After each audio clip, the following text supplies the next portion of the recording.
Hello छात्रों, आप सभी का स्वागत है आपका अपने यूट्यूब चैनल स्टार एजुकेशन में। मैं लक्ष्मण सिंह लोधी आप सभी का स्वागत करता हूं।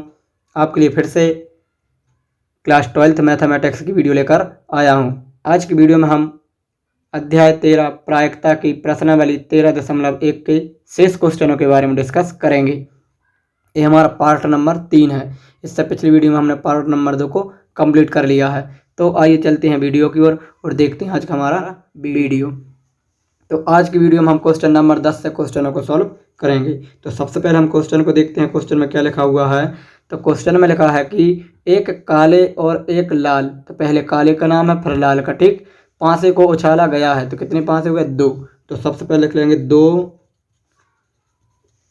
पांसों को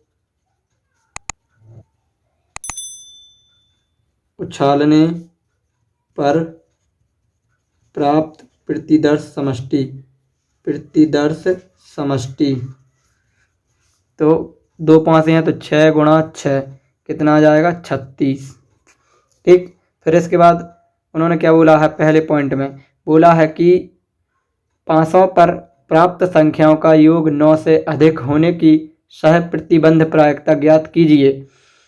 यदि यह ज्ञात हो कि काले पांसे पर 5 प्रकट हुआ है, तो मैंने आपके लिए एक कंडीशन बताई थी। यदि लिखा है PE/F, तो इसका मतलब क्या होता है कि ए घटने वाली है, घटने वाली है ए वाली प्रायिकता, ठीक। और ए वाली इवेंट क्या है? घट चुका है। ये आपको ध्यान रखना है। जो घटने वाला है वो ऊपर आता है, जो घट चुका है वो नीचे आता है, ठीक। तो 2 इवेंट मानेंगे हम, एक मान लेंगे ई। उन्होंने क्या बोला है कि इसकी प्रायिकता ज्ञात करो कि 500 की संख्या का योग 9 से अधिक हो। तो लिख लेंगे संख्याओं का योग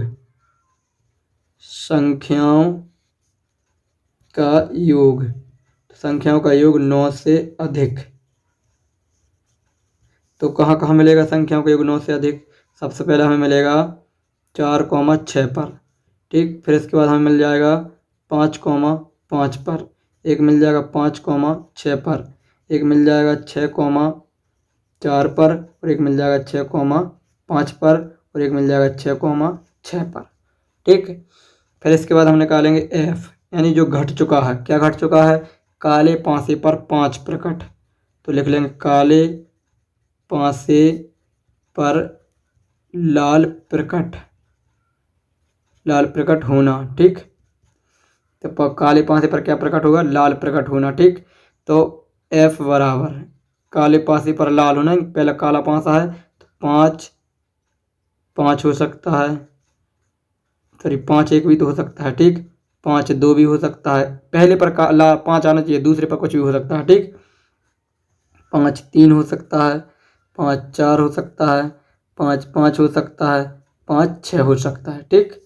इस प्रकार जी हमारे कितने बन गए? NF बन गया हमारा, कितना हो गया? ए हो गया हमारा, और ऐसा नहीं करना है तो डायरेक्ट इनको गिन लो कितना है ये। 1 2 3 4 5 6 हैं। कितने हैं? 6, ठीक। इनको भी गिन सकते हैं। फिर इसके बाद हम निकालेंगे ई सर्वनिष्ठ एफ। ई और एफ का सर्वनिष्ठ दोनों में क्या चीज़ कॉमन है? तो 5 5 कॉमन दिख रहा है और 5 6 कॉमन दिख रहा है। तो 5 5 और 5 6 कितनी हो गई? 2 हो गई, ठीक। अब हमें निकालना है क्या? E/F। लिख लेंगे E/F, PE/F। और आप यहाँ पर एक लाइन लिख लेंगे। क्या लिख लेंगे? और नहीं लिखना है तो आप यहाँ से एडिट कर सकते हैं डायरेक्ट अब।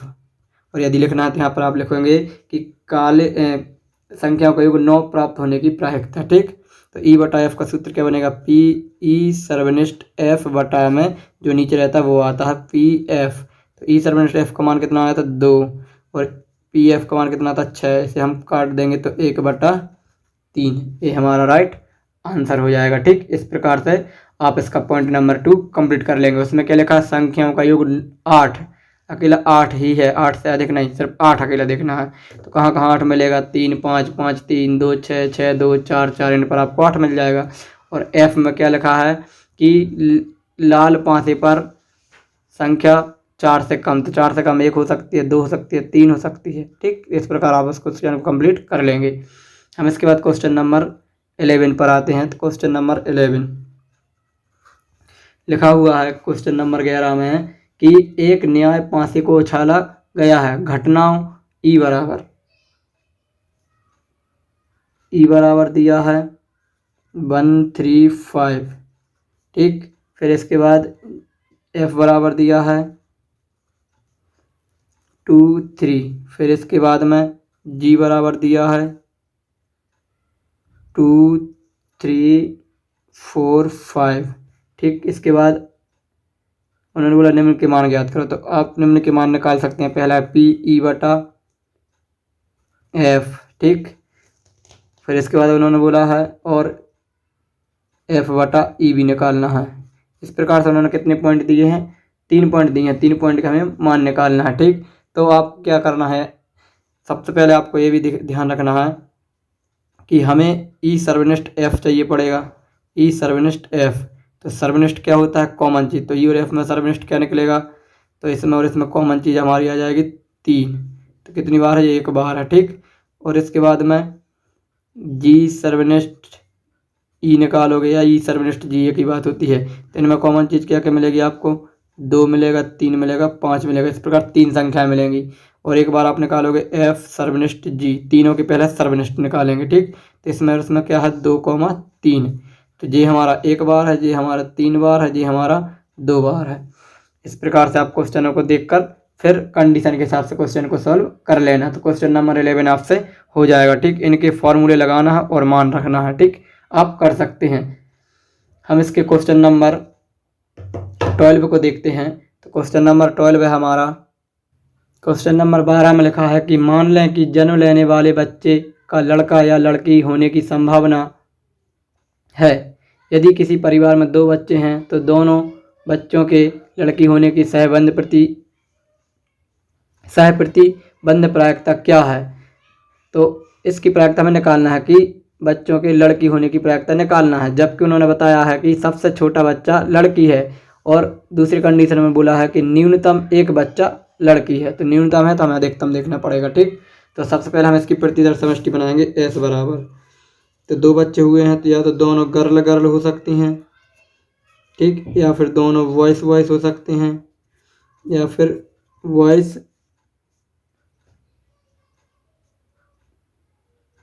या फिर क्या हो सकता है, वॉइस गर्ल हो सकती है, ठीक, या फिर गर्ल वॉइस हो सकता है। क्या हो सकता है, गर्ल वॉइस, ठीक। इस प्रकार से 4 कंडीशन आपकी बन जाएंगी, ठीक। ये हो गए हमारे 4। अब इसके बाद ई क्या है हमारा, जो घटने वाला है। तो उन्होंने बोला है कि दोनों बच्चों की लड़की होने की प्रायिकता ज्ञात करना है। तो लिख लेंगे दोनों लड़कियां होने की घटना, दोनों लड़कियां होने की घटना। दोनों लड़कियां होने की घटना कितनी है, कहाँ कहाँ दोनों लड़कियां, तो दोनों लड़कियां G1 G2 में मिल जाएंगी। पहले G1 G2, ठीक। तो ये दोनों लड़कियां हो जाएंगी। फिर इसके बाद हमें पॉइंट नंबर फर्स्ट पर आते हैं। जो घट चुका है उसे हम F मानते हैं। तो पॉइंट नंबर फर्स्ट में उन्होंने बोला है कि सबसे छोटा बच्चा लड़की है। लिख लेंगे सबसे छोटा बच्चा लड़की है। तो सबसे छोटा बच्चा लड़की है। तो देखो इन 4 कंडीशन में छोटा लड़की, सेकंड नंबर पर लड़की कहाँ कहाँ आ रहा है, तो ये आ रहा है आपका G1 G2 में भी लास्ट में लड़की आ रहा है, ठीक। फिर इसके बाद में B1 G2 में भी आपका लड़की आ रहा है, ठीक। तो इस प्रकार ये कितनी हुई, 2। अब हमें निकालना है ई सर्वनिष्ठ F। तो इसका और इसका सर्वनिष्ठ देखो तो एक ही चीज़ मिल रही है। सर्वनिष्ठ में क्या, G1 G2, ठीक। तो इस प्रकार कितना हो गया, 1। तो हम इसकी प्रायिकता निकालेंगे, लिखेंगे अब P E बटा F। क्या हो जाएगा, P E सर्वनिष्ठ F बटा में PF। तो P E सर्वनिष्ठ F का मान कितना आया, इसका मान है आपका 1 और इसका मान कितना है PF का 2। तो ये F का 1/2 आंसर हो जाएगा, ठीक। इसके बाद पॉइंट नंबर 2। तो पॉइंट नंबर 2 में लिखा है F जो घट चुका है। क्या घट चुका है कि न्यूनतम एक बच्चा न्यूनतम एक बच्चा क्या है, लड़की है। न्यूनतम एक बच्चा तो लड़की है, हमें उल्टा देखना पड़ता है अधिकतम, तो अधिकतम भी 2 लड़कियां हो सकती हैं। ठीक, तो F बराबर न्यूनतम एक बच्चा तो लड़की है ही है, तो न्यूनतम एक बच्चा लड़की कहाँ मिल सकती है, B1 G2 में या फिर G1 B2 में। अब न्यूनतम एक लड़की है तो दोनों भी लड़कियां हो सकती हैं, J1 G2। ठीक, दोनों भी क्या हो सकती हैं, लड़कियां हो सकती हैं। तो ये हमारे को टोटल कितनी हो गई, 3। अब हमें क्या करना है, इन दोनों को सर्वनिष्ठ देखना है। तो ई सर्वनिष्ठ F, तो ई सर्वनिष्ठ F में आपको क्या क्या मिलेगा, G1 G2, तो G1 G2 ई और F में ये सर्वनिष्ठ है तो कितना है, 1।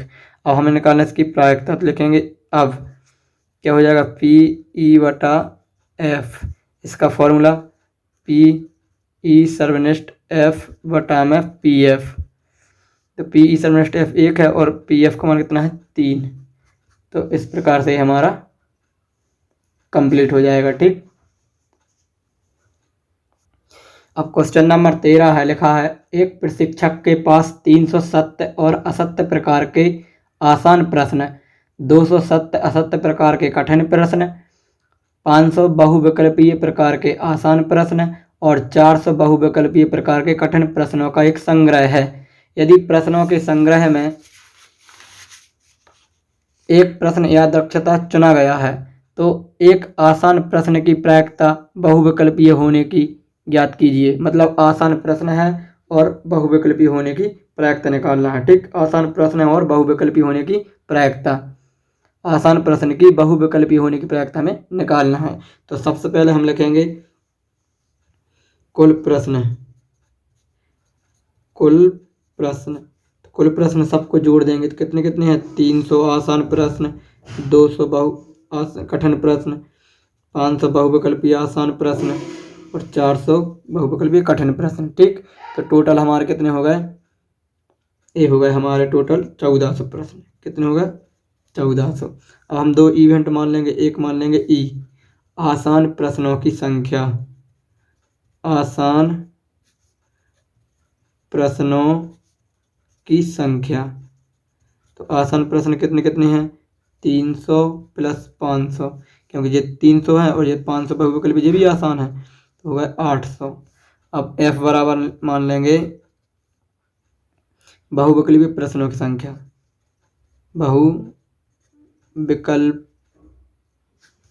बहुविकल्पीय प्रश्नों की संख्या,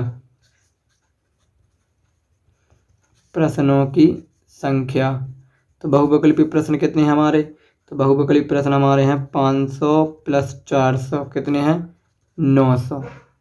ठीक, अब ई सर्वनिष्ठ F देखना है, तो ई सर्वनिष्ठ F, तो ई सर्वनिष्ठ F में हमें ये देखना है कि ई और F में ये 500 कॉमन दिख रहा है। ठीक, कितना हो जाएगा, 500। अब हमें निकालना है प्रायिकता, क्या निकालना है, प्रायिकता।